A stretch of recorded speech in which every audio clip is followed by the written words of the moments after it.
तेच उपवासाचे पदार्थ खाऊन वैताग आला असेल तर ह्या महाशिवरात्रीला ही उपवासाची वरणवड्याची रेसिपी एकदा नक्की बनवून पहा. 100% खात्री आहे साबुदाण्याचे बाकी प्रकार तुम्ही नक्की विसराल. कोणतीही पूर्वतयारी न करता असं मस्त झणझणीत उपवासाचं वरण व पाहू शकता बाहेरून किती मस्त कुरकुरीतपणा आलेला आहे आणि तोडल्यानंतर मस्त मधून पोकळ आहे आणि खुसखुशीत सुद्धा, दात नसणारे सुद्धा आरामात खाऊ शकतात. असा नवीन पदार्थ तुम्ही बघता क्षणी नक्की बनवाल. चला तर मंडळी, बोलण्यामध्ये जास्त वेळ वाया न घालवता लगेच रेसिपी बनवायला घेऊ. तर मंडळी, महाशिवरात्रीचा फराळ बनवण्यासाठी इथे मी नॉनस्टिक पॅन घेतलेला आहे. तुम्ही एखादी कढई घेतली तरी चालेल आणि ह्याच्यामध्ये आपल्याला 150 ग्राम साबुदाणा घ्यायचा आहे. ही वाटी मी कपाच्या मापाप्रमाणे सेट करून ठेवलेली आहे. अशी कोणती वाटी सेट करून ठेवायची किंवा अंदाजे माप घेतलं तरी चालेल. गॅस मंद करायचा आहे आणि साबुदाण्याला चांगल्या प्रकारे 3 ते 4 मिनिटापर्यंत किंवा जास्तीत जास्त 5 मिनिटापर्यंत आपल्याला भाजून घ्यायचा आहे. साबुदाण्याचा रंग वेगळा होऊ देऊ नका.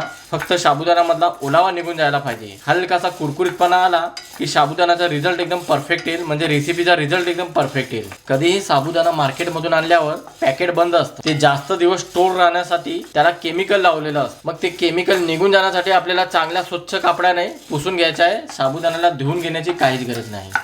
तर मंडळी, गॅसला मंद ठेवून 5 मिनिटापर्यंत साबुदाण्याला मस्तपैकी फुलेपर्यंत भाजून घेतलेला आहे. साबुदाणा एकदम हलका होतो आणि त्याचा रंग सुद्धा वेगळा होता कामा नये. अशा पद्धतीने आपल्याला साबुदाण्याला भाजून घ्यायचा आहे.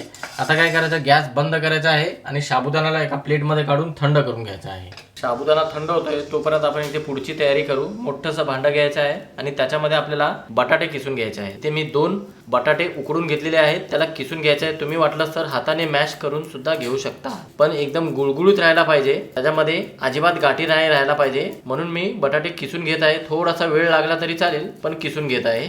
एकदम सोपी रेसिपी आहे मंडळी, काहीच आटापिटा नाही. तुम्ही माझ्या चॅनलवर पहिल्यांदा आला असाल तर प्लीज माझ्या चॅनलला सबस्क्राईब करा. सबस्क्राईब केल्यानंतर बाजूची घंटी नक्की दाबा, जेणेकरून प्रत्येक व्हिडिओचं नोटिफिकेशन सर्वात अगोदर तुम्हाला भेटेल. आणि बटाटे चांगल्या प्रकारे किसून घ्यायचे आहे, गाठी राहायला नाही पाहिजेत. आणि बटाटे किसून झालं की याला थोडा वेळ आपण बाजूला ठेवू.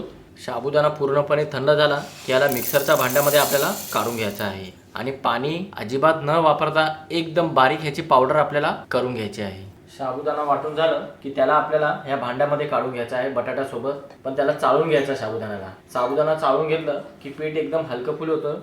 शिवाय मंडळी पाहू शकता, साबुदाणा चांगल्या प्रकारे कधी कधी वाटला जात नाही, असे लहान लहान कण राहिले जातात. तर ह्याला आपल्याला बाजूला काढायचं आहे. बाइंडिंग चांगली येण्यासाठी इथे आपल्याला 2 ते 3 चमचे राजगिऱ्याचं पीठ वापरायचं आहे. तुमच्याकडे राजगिऱ्याचं पीठ नसेल तर तुम्ही शिंगाड्याचं पीठ वापरलं तरी चालेल. आता ह्या उपवासाच्या नाश्त्याची चव वाढण्यासाठी आपल्याला काही फ्लेवरफुल इथे मसाले वापरायचे आहेत. त्या अगोदर आपल्याला इथे 1 चमचा तेल वापरायचं आहे. सोबतच तिखटपणासाठी 2 ते 3 हिरव्या मिरच्या घ्यायच्या आहेत बारीक कापून, किंवा ह्याचा ठेचा बनवून घेतलं तरी चालेल. तिखट तुम्ही तुमच्या आवडीनुसार कमी जास्त करू शकता. चवीनुसार मीठ टाकायचं आहे. 1 चमचा जिरे, 1 चमचा जिऱ्याची पावडर. जिरे किंवा जिऱ्याची पावडर दोघांमधलं तुम्ही एकच वापरू शकता किंवा दोन्ही वापरलं तरी काही हरकत नाही. 1 चमचा लाल मिरचीचे कुटलेले दाणे. ही सुकी लाल मिरची आहे, तुमच्याकडे चिली फ्लेक्स असेल तरी चालेल.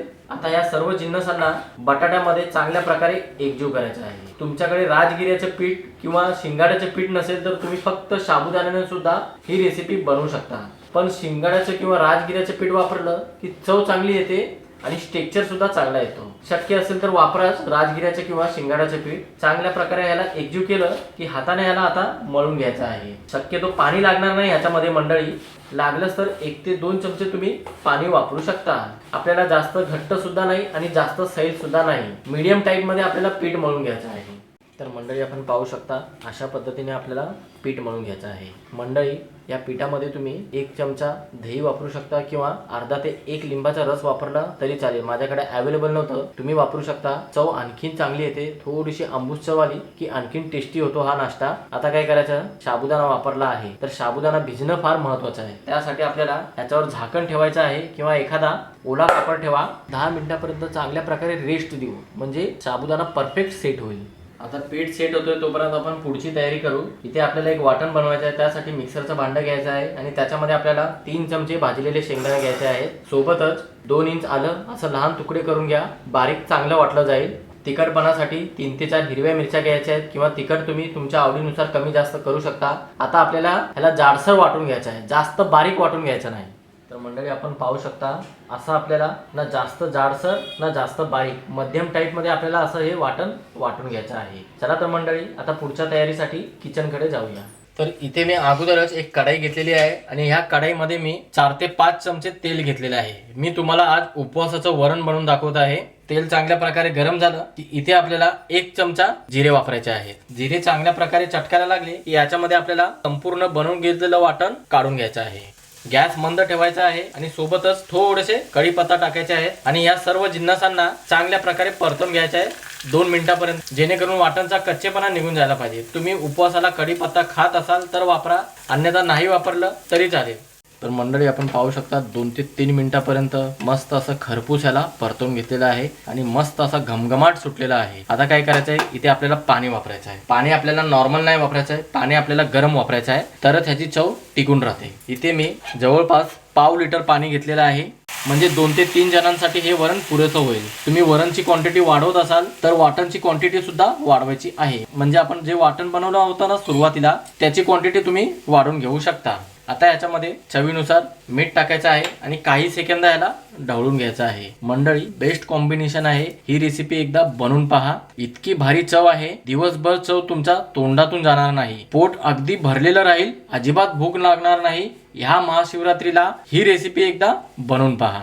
अशा पद्धतीने आपल्याला चांगल्या प्रकारे ढवळून घेतलं की एकदा ह्याची टेस्ट बघा। मग ह्याच्यामध्ये मीठ कमी जास्त असेल तर याच्यामध्ये तुम्ही मीठ वापरू शकता आणि 1 मिनिटापर्यंत जास्तीत जास्त 2 मिनिटापर्यंत ह्याला शिजवून घेऊया।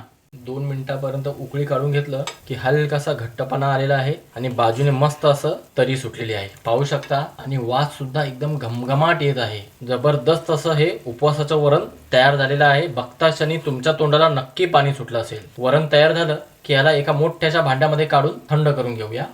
तर मंडळी 8 ते 10 मिनिटं झालेली आहेत, झाकण काढायचं आहे आणि पीठ थोडंसं कोरडं पडलं असेल कारण की साबुदाणा पाणी जास्त शोषून घेतं, त्यामुळे काय करायचं, पिठाला चांगल्या प्रकारे मळून घ्यायचं आहे। जितकं चांगल्या प्रकारे मळणार पीठ एकदम मस्त लवचिक होणार आणि आकार एकदम परफेक्ट निघणार। साबुदाणा भिजणं फार महत्त्वाचं आहे बरं का, साबुदाणा भिजल्यावर रिझल्ट एकदम परफेक्ट येणार आणि टेक्स्चर सुद्धा एकदम परफेक्ट येणार। आता याच्यामधून थोडंसं आपल्याला पीठ काढून घ्यायचं आहे।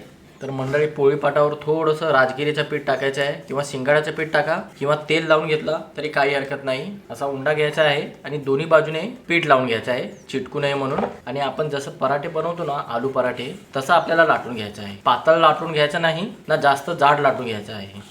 तर अशी आपल्याला पोळी लाटून घ्यायची आहे, याची रुंदी पाहिलंच ना, पराठ्यासारखी रुंदी अशी लाटून घ्यायची आहे। आता ह्याला मी एकदम वेगळा आकार देणार आहे, त्याच्यासाठी मी असा मोल्ड घेतलेला आहे। तुमच्याकडे कोणताही मोल्ड असेल तरी चालेल किंवा तुमच्याकडे असं मोल्ड नसेल तर तुम्ही एखादी मोठीशी वाटी घेऊन त्याच्यामध्ये तुम्ही आकार देऊ शकता, म्हणजे ह्याच्या पुऱ्या काढू शकता। पण मी तुम्हाला एकदम नवीन डिझाईन बनवून दाखवत आहे। ह्या डिझाईनची तुम्ही ही रेसिपी बनवून पहा, खाण्यासाठी तर चविष्ट आहे, शिवाय दिसायलाही एकदम भारी आहे। असं स्टारचं मोल्ड घ्यायचं आहे आणि मधून ह्याला मेंदू वड्यासारखा असं होल करून घ्यायचं आहे। थोडीशी हवा पास व्हायला पाहिजे म्हणून असं होल करून घ्यायचं आहे। अगोदर असं संपूर्ण आपल्याला आकार देऊन तयार करायचे आहेत, मगच तळायला घ्यायचं आहे। तर मंडळी इथे मी तेल अगोदरच गरम होण्यासाठी ठेवलं होतं। तेल आपल्याला जास्त कडकडीत गरम नाही पाहिजे बरं का, तेलामधून धूर निघायला नाही पाहिजे आणि तेल मंद सुद्धा गरम नाही पाहिजे। तेल परफेक्ट गरम असल्यावरच वडे एकदम कुरकुरीत होणार आणि कमी तेलकट होणार, म्हणून परफेक्ट तेल गरम असणं फारच गरजेचं आहे हे चांदणी वडे तळण्यासाठी। आता गॅस मंद करायचा आहे आणि एक एक करून हे वडे आपल्याला तेलात सोडायचे आहे। जितके बसतात पॅन मध्ये तितके वडे सोडायचे आहेत। मी 3 वडे सोडणार आहे, तुम्ही वाटलं तर 4 किंवा 5 वडे सोडू शकता, तुमची कढई किती मोठी त्या हिशोबाने। आणि आता आपल्याला जोपर्यंत हे तेलामध्ये वर पोहत येत नाही तोपर्यंत चमचा चालवायचा नाही। पाहू शकता लगेच तेलामध्ये पोहून वर आलेले आहेत, काही सेकंदामध्येच तेलामध्ये पोहू लागले आहेत। उलटून पालटून मस्त रंग येईपर्यंत ह्याला 2 ते 3 मिनिटापर्यंत आपल्याला तळून घ्यायचा आहे। गॅस आपल्याला मध्यम किंवा मंद करायचा आहे, फास्ट अजिबात करू नका। तर मंडळी आपण पाहू शकता 2.5 ते 3 मिनिटापर्यंत मस्त याला खरपूस रंग येईपर्यंत तळून घेतलेला आहे, म्हणजे बिस्किटासारखा रंग येईपर्यंत तळून घ्यायचा आहे। पाहू शकता दिसायलाही एकदम जबरदस्त दिसत आहे आणि खायला तर चविष्ट होणारच आहे। अशा पद्धतीने सर्व वडे तळून घेतो आणि ह्याला एका प्लेटमध्ये काढून ठेवतो। तर मंडळी हे चांदणी वडे पूर्णपणे तयार झालेले आहेत। दिसायला जितके सुंदर दिसतात तितकेच खाण्यासाठी एकदम भन्नाट, एकदम वेगळ्या पद्धतीने ह्याला सर्विंग प्लेटमध्ये सर्व करायचे आहे। असं पसरवून घेतलं प्लेटमध्ये की वरतून आपल्याला असं उपवासाचं वरण ओतायचं आहे। असं उपवासाचे वरण वडे बनवून तरी पहा. तुम्ही नक्कीच साबुदाण्याचे बाकीचे प्रकार विसरून जाल इतकं मी तुम्हाला 100% खात्रीने सांगतो. अशी झणझणीत वरण आणि वडे आणि बाहेरून मी तुम्हाला दाखवतो किती क्रिस्पी झालेले आहेत. पाहू शकता जबरदस्त असे भन्नाट कुरकुरीत झालेले आहेत आणि मधून एकदम पोकळ झालेले आहेत. पाहिलेत ना मंडळी, मस्त असे तळले गेलेले आहेत. जिभेवर ठेवताच रेंगाळणारे हे वडे नक्कीच तुम्हाला आवडतील. आणि आजची रेसिपी कशी वाटली नक्की कळवा तुमची प्रतिक्रिया मला कमेंट बॉक्समध्ये. चला तर मंडळी, अशाच नवनवीन रेसिपीसह पुन्हा एकदा भेटूया. धन्यवाद.